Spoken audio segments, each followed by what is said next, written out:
Hey everyone, my name is Isaac. I'm here today with my co-host Lexi. Hey, what's up?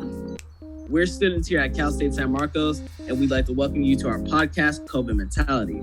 So today, we're first talking about mental health and our COVID stories with the rest of our groups as guests, followed by a quick segment from a special guest named Cora, talking about meditation and mindfulness, and then an open discussion sharing distressing techniques. So I'm gonna let it go to Lexi and let her explain what's going on in our podcast today. So today we're going to be talking about increases in anxiety and stress due to COVID that has caused us to try to find ways to improve our mentality. As we seek to find a new normal, that includes social distancing and isolation. Cool. Let me add to that statement, Lexi. We're going to be discussing ways we have attempted to improve our mindsets during this trying time. So just talk to me about how your life has been since this pandemic and quarantine started. How's your mental health been? Has it been affected detrimentally? What have you done to cope with the situation? When COVID first started, I was very calm because I felt like it was finally time for me to actually relax and was excited to stop working and going to class in person. Before COVID, I was always a go, go, go person and felt like I always needed to be moving and doing something to feel productive. As the months went by, I started to feel the anxiety build up. I could feel everyone else getting worried about the virus, and since I was very laid back in the beginning, I was starting to have panic attacks about not knowing when I will go back to work or be with family, since I'm an out-of-state student and my family lives 2,000 miles away from me. Right. I share that, same mutual feeling that you have for the pandemic as well. I felt a little bit isolated once, this quarantine started. I'd always be out with my friends, family, and now, I have to keep my distance from them just so, they don't catch this COVID-19. So, we have a few guests here as well. So let's see what they have to say about it. I'd like to give it up to these people for taking the time out of their day to join us today to discuss what they have done to cope in this dire time. So, today we have Bailey, Heatherly, Joe, and Barb. And would you guys care to introduce yourselves more in depth, please? Maybe starting with you, Bailey, since I called you out first. Hey, my name is Bailey Quillen. I wanted to talk about my experience of when COVID hit and my mentality through the course of the quarantine. At first, it was surreal. You weren't really expecting to be furloughed from work without notice and watch the whole country and world go into a frenzy. I was deep in my semester and working a lot, and we don't have cable TV, so we weren't really keeping up with the news. It totally came out of the blue. I was excited for the first couple days to have some free time to focus on school, but that quickly turned into panic when I saw and heard how it was out there.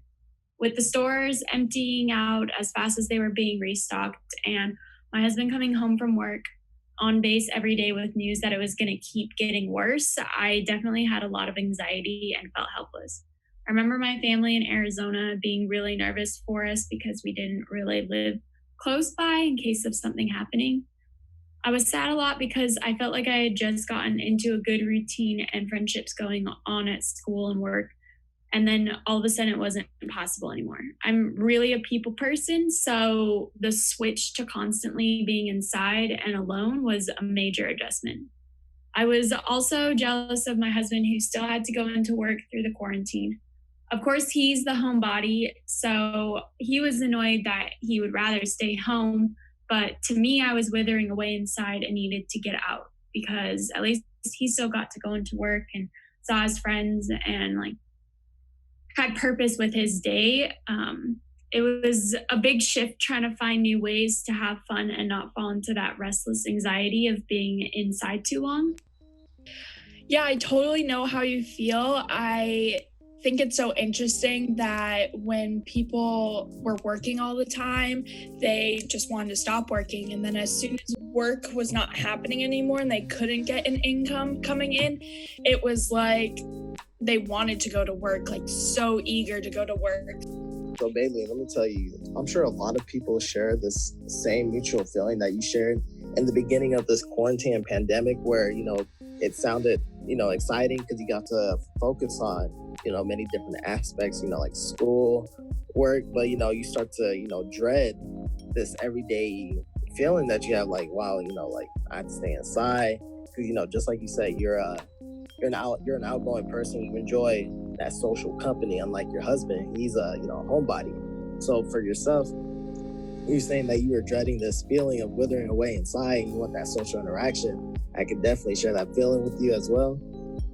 Okay, awesome. Thank you so much, Bailey, for coming on to our podcast and telling us your COVID story. Next, we have Heather Lee, and she'll be talking about her mental health and her COVID story.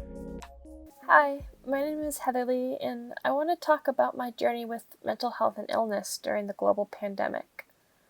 I was diagnosed with general anxiety disorder and clinical depression when I was 12 years old.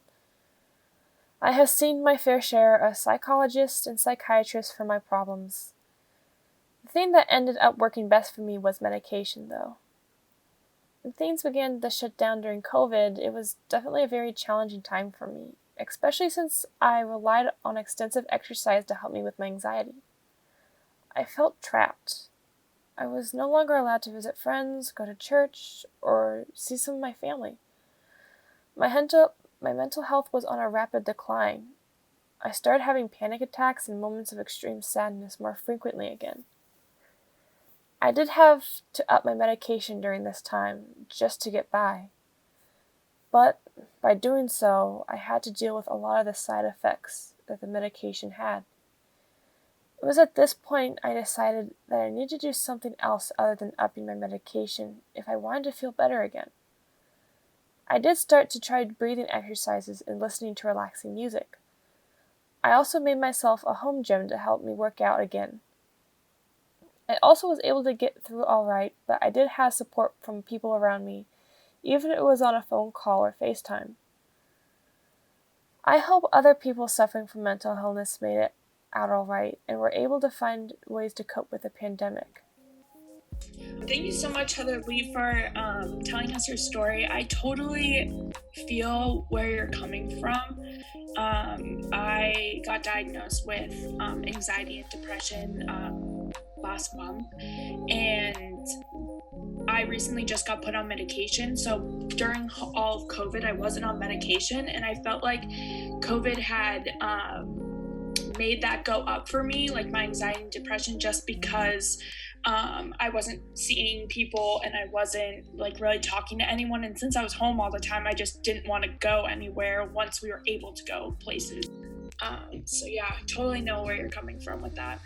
Yeah, definitely. I'm sorry to hear that you've been diagnosed as well, but yeah, it's hard sometimes with medication because of all the side effects, and it's not always the easiest solution to all the problems. So coming up with other things to do is extremely kind of crucial for mental illness. And I was wondering, this relaxing music, like what kind of genres was it that you're listening to? Well, for me, I like to use it kind of like yoga music, like something to kind of really get you relaxed. Or I also really do like jazz music, or Right. I listen to bossa nova as well. Okay. Yeah. So those are good songs to listen to. Definitely. All right. Thank you so much, Heather Lee, for sharing that. I'd like to introduce Joe. How you been, Joe? Can you give us a little story? Share a little story about your COVID situation and your mentality. Hello, and thanks for having me here. My name is Joseph, but everyone just calls me Joe for short. When the pandemic and then the following quarantine was first placed on us, I had mixed feelings about the whole situation. On one hand, I was content on staying with my house because, that was just me. It didn't bother me that we were forced to stay inside for our protection, and I actually found it to be relaxing at times, just staying at home doing my own thing. However, as the quarantine was extended time and time again, I was starting to feel the isolation of the scenario. And if that wasn't bad enough, unfortunately for me, I actually have a higher chance of getting the virus because I'm diabetic. Our immunity system is weaker, so we have a higher chance of receiving the virus. So whenever I do go outside, and I feel anxious and fearful that I might actually get the virus. Hell, last summer I actually thought I did get the virus because I was showing early symptoms, and I just remember not sleeping that night because the fear was just like that. Like didn't know what was gonna happen to me, and it just really wasn't a good time for me. I mean, like it still isn't right now. Like all the stress, isolation, anxiety, it's just been getting to me lately. Like I just don't know what to do. But fortunately, during all the free time I've had, I've been looking into new things to help take my mind off what is happening around us. And surprisingly, some of these worked out for me a bit, and I also hope that these activities will also help you and to de-stress you during this time. All right. So, Joe, I just want to say I'm happy to hear that those symptoms that you felt last year, how you thought it might have been COVID, was just nothing but a simple cold. And that's really great to hear. Even though, not getting a cold is never good, but it's better than getting something that's so detrimental. Because, during this whole, quarantine and pandemic situation, it just feels like if you start feeling just even a slight symptom of a cold, the first thing you're going to wonder is, oh my God, I might have COVID now. Right. Yeah. It's just been like I know we have to adapt. We know we have to adapt to times, but like it's just something one of the things I miss most about when this whole quarantine started. Exactly. I feel you on that. Yeah, it was definitely weird realizing that we're lucky in this day and age that we can have phone calls and FaceTimes and we can see each other. Like I personally don't keep up very well with people who aren't around me and like present. I just have a hard time reaching out to people, but COVID definitely, and like being home, made me realize, oh, I could call them, or I could FaceTime them and like reach out. And that was kind of interesting, seeing different outlets that technology has allowed us to stay connected to people. All right, awesome. Thank you so much, Joe, for telling us about your story. I feel like we all felt that on a personal level. Next, we have Barb, and she is going to be talking about her COVID story and mental health. Hi, I'm Barb Demet, and we're talking about how the COVID pandemic has affected our lives and mentalities. I have to say I struggled with sorting out my feelings about COVID. I've never stopped to think about how I actually felt until this podcast. When everything first shut down, I kind of said, okay, what do I need to do? I tend to manage a situation first and then sort out how I feel about it later.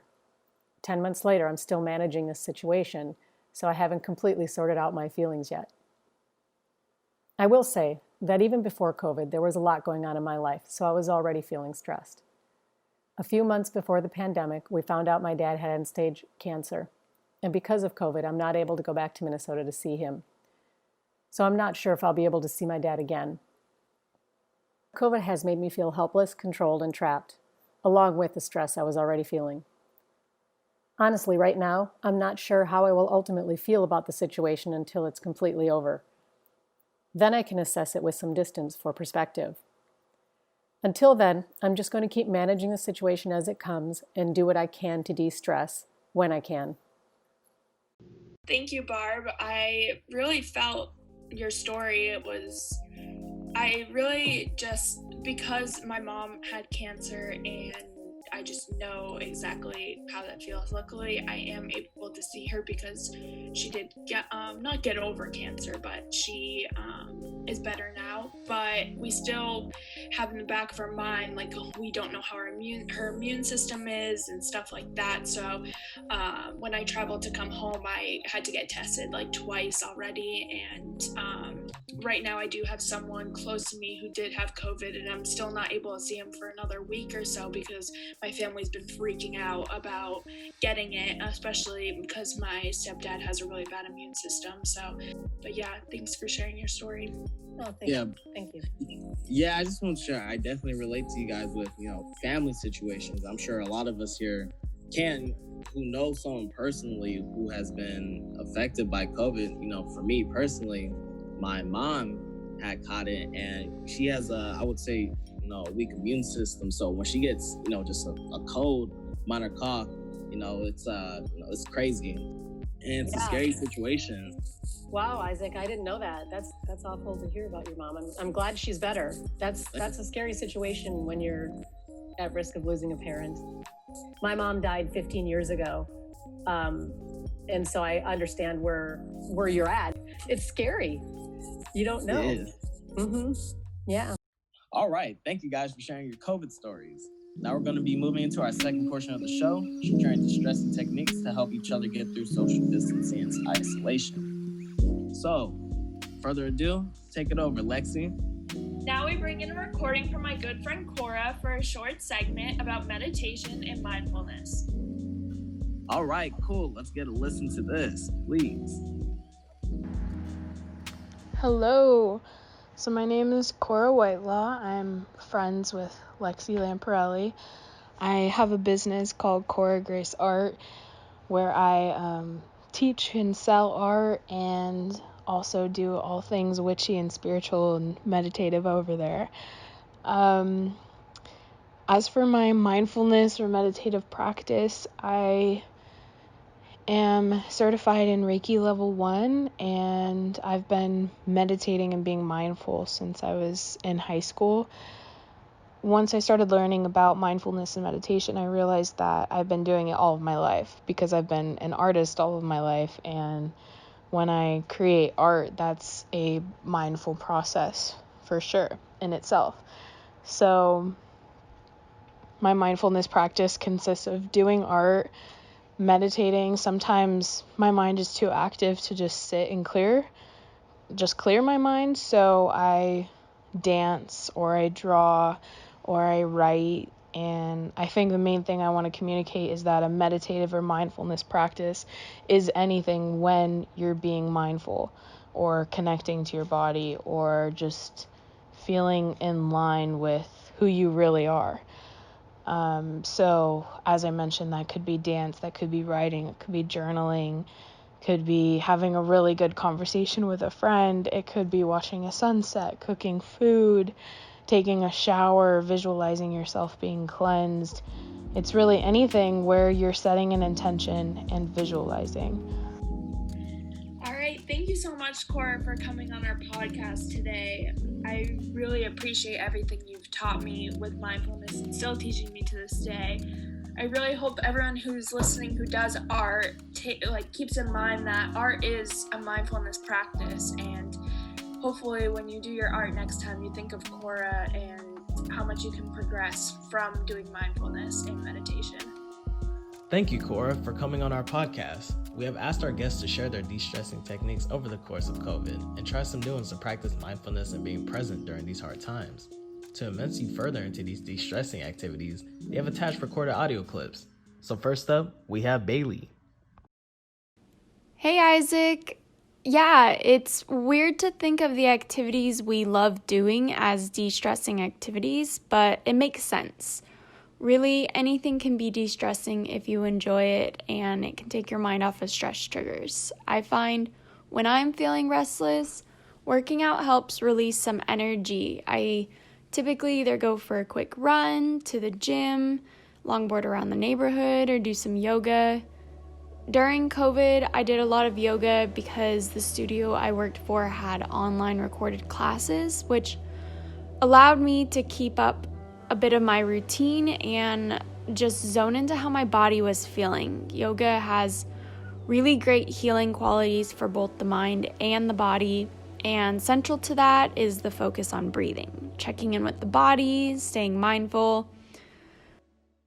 For this segment, I decided to try and take a bath to de-stress. I have never really been the bath type of person, but I tried taking a relaxing bath with candles and a bath bomb, the whole setup, and I actually really enjoyed it. I can see how people love it so much. It wouldn't be something I would do every day, but definitely if I'm having a bad day, I can see how this would be extremely calming.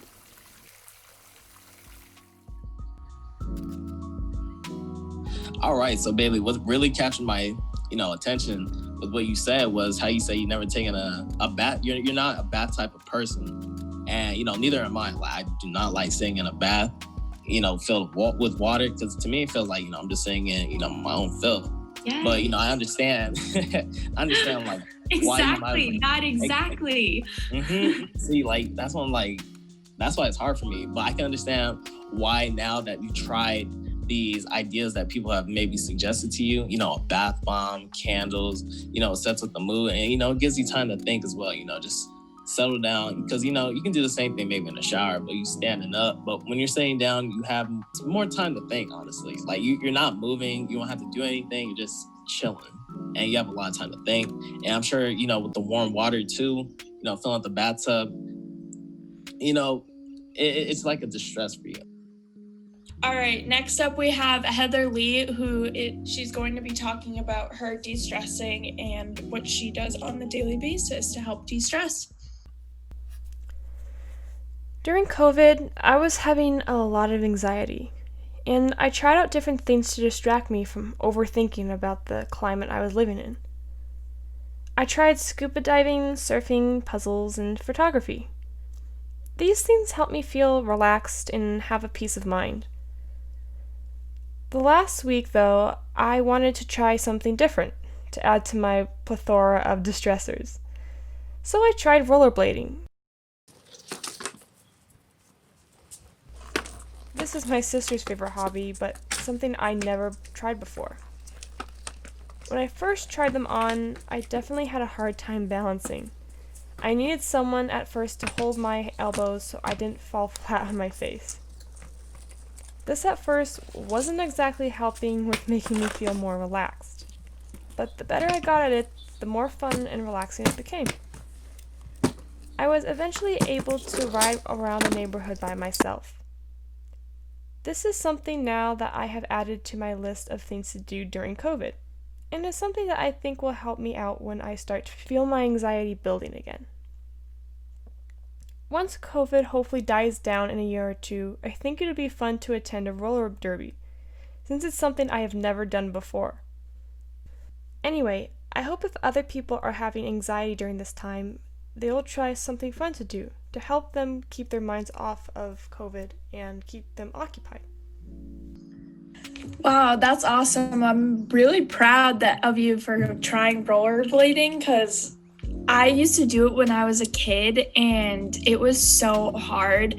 I remember we would rollerblade in like the 4 wheels, and then like when I got older, like I upgraded to like the straight wheel one. I can't really describe it, but and it was so difficult, and so I could only imagine how it felt when you first put them on. You're probably like freaking out, but I really want to try it. It seems like it's back in like as a trend now to go rollerblading, and it seems really fun, and I feel like being with friends and like listening to music, it would be great de-stressor and like really fun to relax. In some ways, I guess. I would be kind of stressed about falling and hurting myself, but... Yeah, that is one part that is kind of stressful, but once you kind of get like the knack of it, you feel the wind on your face, and then the kind of like the rhythm of the roller skates, it does become relaxing.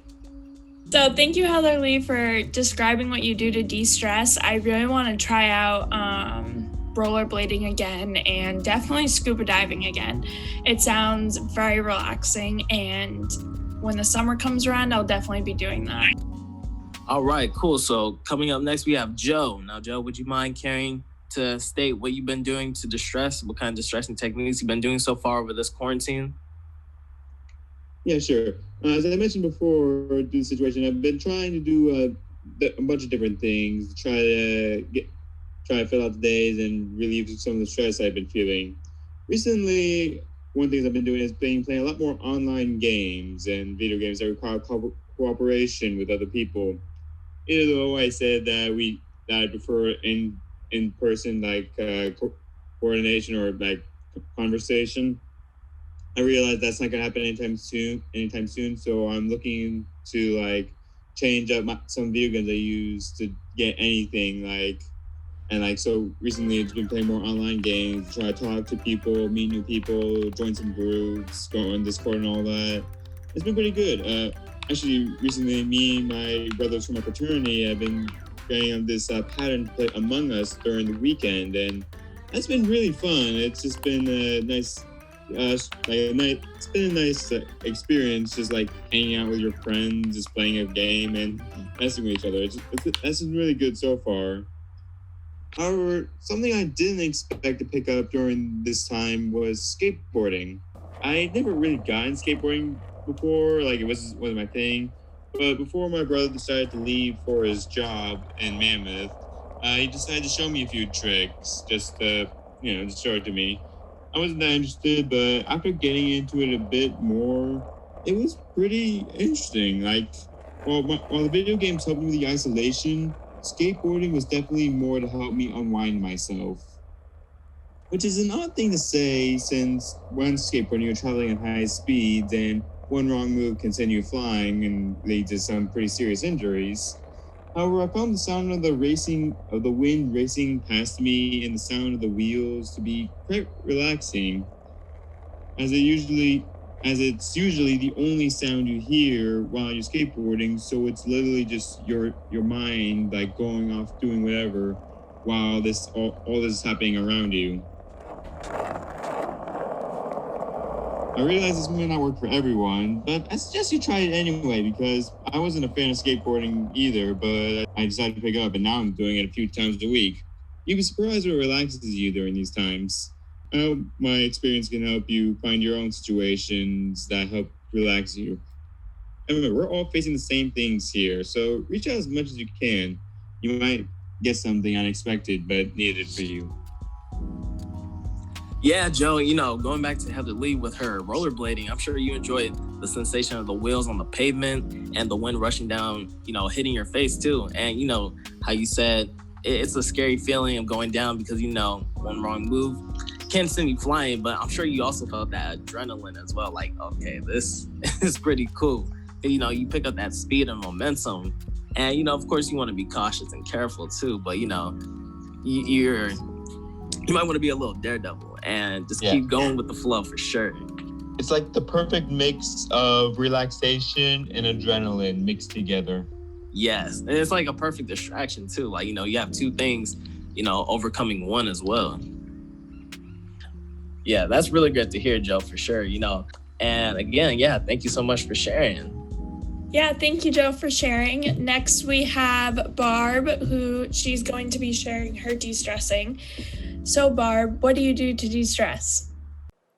To de-stress, I usually like to keep physically active. When I'm moving, my mind can relax and slow down a little bit. So during COVID, I've been exercising more. It's my main de-stressor. When I work out, it gives me time to examine my thoughts and absorb them. Or sometimes I just shut my mind off and move. I guess that's what it means to be mindful, as Cora explained.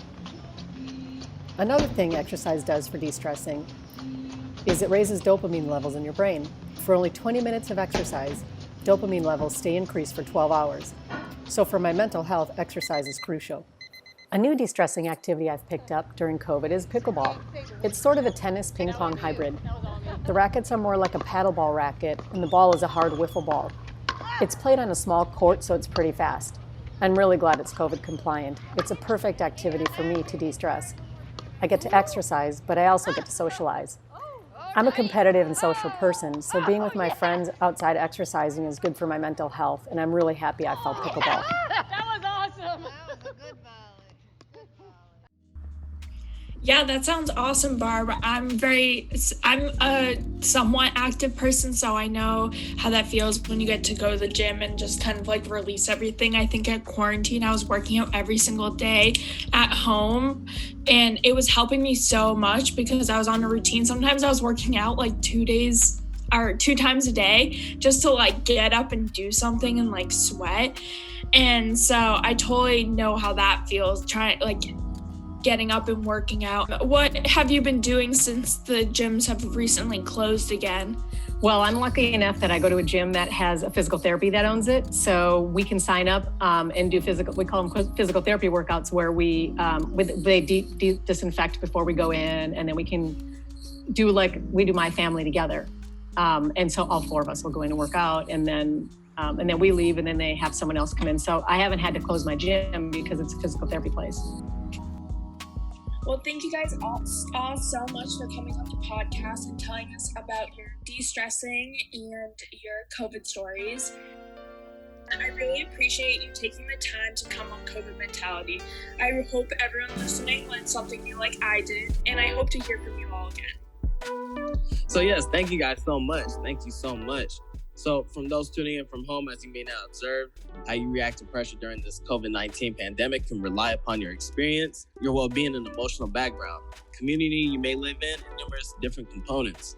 Hopping from one guest onto the next, each one of these individuals have expressed their own perspectives on the current circumstance and have discovered approaches to distress, adjust, and adapt to the progressions to this lifestyle of ours.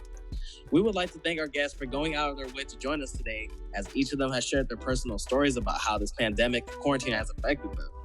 We were also delivered methods by each guest on how they've been able to cope with the situation and be able to find different activities to distress and take their mind off this dire time.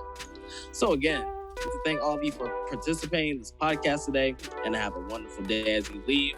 It's been an honor having each and every one of you here with us today.